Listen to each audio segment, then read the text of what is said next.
greatest run-getter in the history of Test match cricket. Miller cracks the next one, it's through again, number 4. That is the record, nearly 310 wickets in Test match cricket.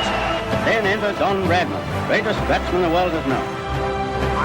Court Simpson bowled Benno. Benno's now taken 5 for 53. 21-year-old Neil Harvey played one of the finest innings that has ever been played. Rod Marsh has made history in cricket. Celebrated names and legendary deeds. Yes, this great game of ours is littered with wonderful history and tremendous tradition. There can be no greater honour for an Australian cricketer than to be welcomed into the Hall of Fame.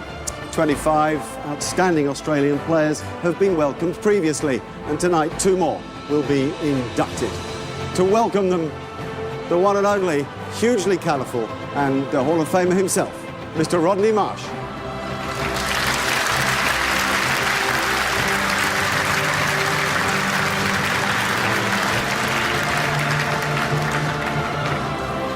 Thank you, Mark. George Giffen was considered by many as the world's first great all-rounder. He was born in Adelaide in 1859 and died there in 1927. Played his first match for South Australia against East Melbourne. Giffen went on to play 251 first-class matches, and there were some good ones among them, I can tell you. 9 times he scored a century and took 10 wickets in the same match. He's the only bowler in the world to have taken 16 wickets in a match 5 times. His best game was against the Vicks in 1891 when he scored 271 and just took 16 wickets. In a 10-year period against Victoria, he averaged 138 with a bat and 11 wickets per match. I think they were glad when 1927 came along and he kicked it.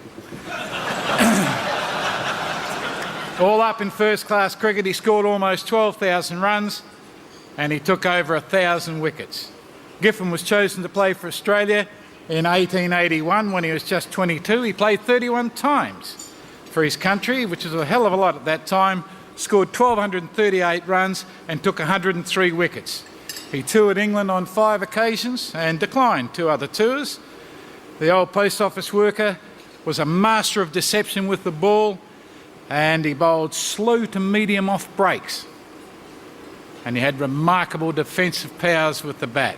On each of these 5 tours, not only did he top the bowling average for the overall tour, but he also topped the batting average. He was unbelievable, and he took 34 wickets in 1894, which was at that time a record.